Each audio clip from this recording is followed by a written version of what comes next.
So while Commander Ford is engaged in that spheres activity most of the day today, he'll also be doing some prep work in order to get ready for coming home a little bit later this week.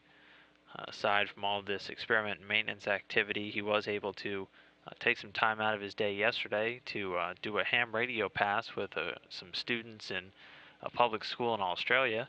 Why don't we take a listen to that conversation from yesterday?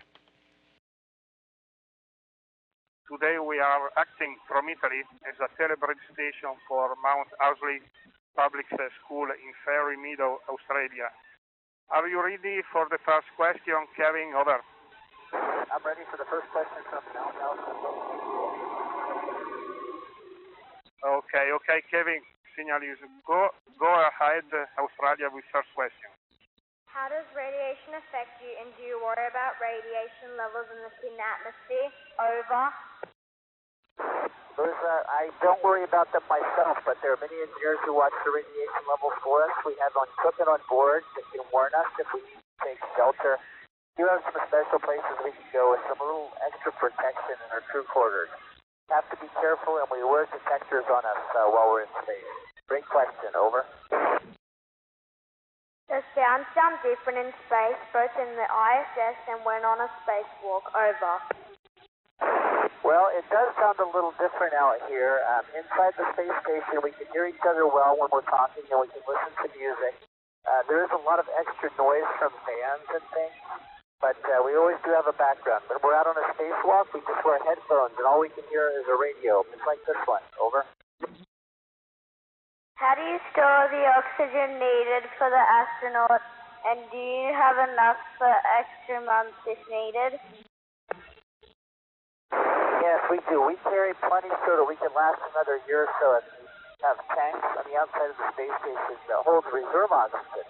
So what we do inside is we rebreathe our oxygen. When we breathe it in, when you use it, we rebreathe it back out as carbon dioxide. We have special machines to get the oxygen out of it so that we can breathe it again. Over. If someone gets ill, what sort of procedures do you have in place? If someone is critical, do you have the option to evacuate them back to Earth, and would you abort the mission? Over. Oh, Riley, that's a really good question. We have good equipment, like defibrillators and certain kinds of drugs that are on board to help us. Like we could give an intraosseous shot into the bone if we had to resuscitate somebody, maybe in cardiac arrest or got poisoned or something. We also could evacuate them on a Soyuz spacecraft that we keep up here if necessary. Over. But that would mean that a crew of three, at least three crew members, would all have to go home. Hopefully we would have other people on board. Over. Do you feel physically or mentally any different when you come back to Earth? Over. Yes, we do. In both cases, we exercise a great deal up here, but when we come home, gravity is still going to be very heavy for me. Really hard for me to walk and around for a long time. My muscles will be sore and stiff, I think. I also have to recover my sense of balance. But as for mentally, I think it will just be getting used to all the people again and wind and the weather, because up here is a pretty sterile environment. Over. How do you know whether it's night or day? Do you get a jet lag kind of feeling, and does it affect your sleep? Over. Well, I'm happy to say I don't get jet lag and it doesn't affect my sleep. But whether it's night or day, we work on a 24-hour clock just like on Earth, and we use Greenwich Mean Time for our daily clock. So we wake up and we go to bed at the same time on our watches But 16 times each day we see light and dark. So if we look out the window, the sun rises and sunsets 16 times every day. But no problems with jet lag. Over. This is Sukha asking Jackson question. How does the ISS generate and store electricity to power everything? Over. That's a great question. We use a lot of power on board, and we have very large solar arrays, solar panels that can generate electricity for us. When we're in the sunlight on our orbits, we can put it all into batteries and store it. so that when we're in the nighttime of our orbits, we can use it out of the batteries. So about every 90 minutes, they go through charging and discharging cycles. Inside, we always just see a good power supply. Over. What were your preparations for going to the ISS, and how long does it take to train for the mission? Over. For this particular flight, I had to train for about 2.5 years, both in Russia, also in Germany, and also in Japan and in Houston, Texas, for all the things I needed to learn. So that's just for this mission. Before that, I had about 2 years of training just to be a good astronaut, to learn about astronomy and medical procedures, science. Over. Why is the work you do at the ISS important to mankind? Over. Well, because so many different kinds of fields of study are influenced by Earth's gravity, the way things grow, the way metals solidify, and things like that, the way air moves, the way fire burns. It's all influenced by gravity on Earth. So to be able to come up here and study things without gravity, we can learn a tremendous amount that we didn't know before, and it will make a big difference of those fields. Over. What do you miss most about home when you're in space? Over.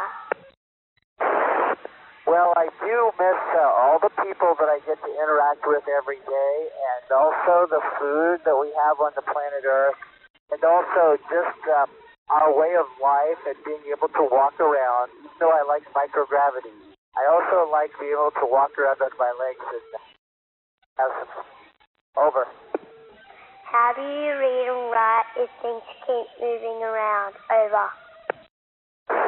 Well, that's a good question. We have to stabilize ourselves. Right now when I'm talking to you, I've got my feet locked underneath a little rail on the floor so they don't float away. I have to be able to use my hands to type and write if I need. So I have to do it with my feet in a very special way. Over. Can you roll a dice so that it lands on a number, or will it just float away? Over.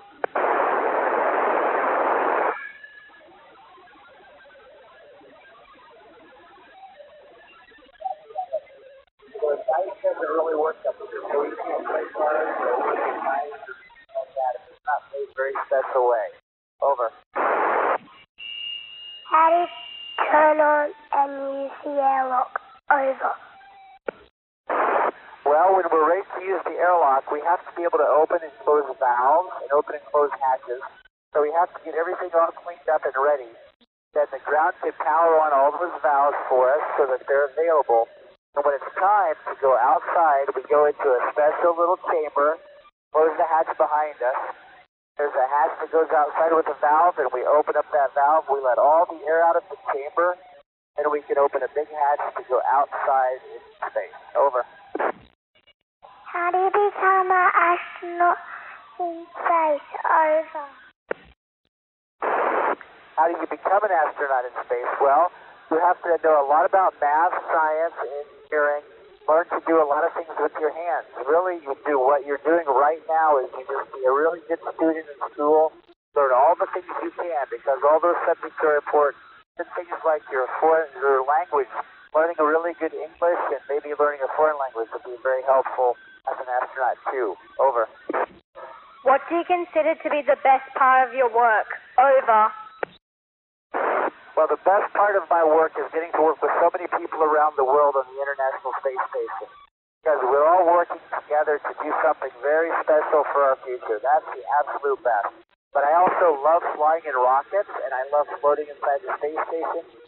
Love looking at the Earth from a long ways away. Over. 1 minute to lose.